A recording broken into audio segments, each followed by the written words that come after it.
world coming into view. A world in which there is the very real prospect of a new world order. A world where the United Nations, freed from Cold War stalemate, is poised to fulfill the historic vision of its founders.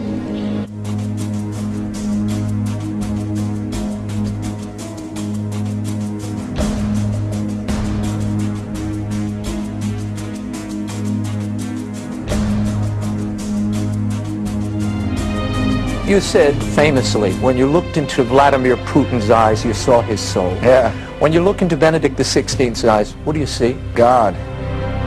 The Jesuits have sought the highest positions in the world, but especially in the United States, where the Republic and the Constitution has been conspired against by them for years. Finally, they've allowed a known Jesuit into Congress to speak. How can you bring a man into Congress who's the head of the church and also the head of the state, when the very First Amendment tells us about the separation of church and state?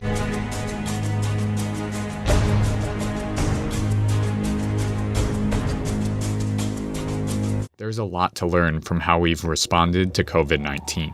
Carbon Brief asserts that China's coronavirus shutdown temporarily decreased the country's CO2 emissions by a quarter, which Stanford professor Marshall Burke predicts might have possibly reduced the number of premature deaths due to air pollution. COVID-19 is scary and it is affecting the whole world.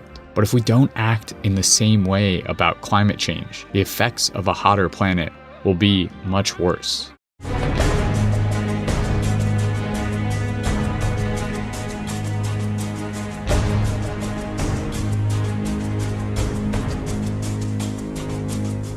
Pope Francis recalled that in the Bible, God's rest is related to looking joyfully at reality, and that this is the model of authentic rest. La domenica non è il giorno per cancellare gli altri giorni, ma per ricordarli, benedirli e fare pace con la vita. La domenica è la giornata per fare pace con la vita. We're excited to partner with the NFL to launch One More Sunday. Together, we hope to build America's biggest volunteer network. Close on Sunday. You my Chick-fil-A. Get your family. Y'all hold hands and pray.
The Pope asked to resist the temptation to highlight the problems, and instead contemplate the good things in life.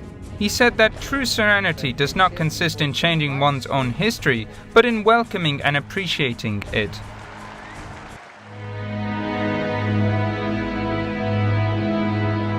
In Revelation 13:2, we were told that the dragon gave the papacy and the state power.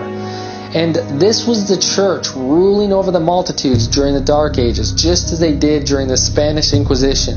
That anyone who did not worship according to the church was to be put to death. Entire towns were completely eradicated by the Jesuit Inquisition. Millions of people were killed and destroyed, and interestingly, they are behind the movement today.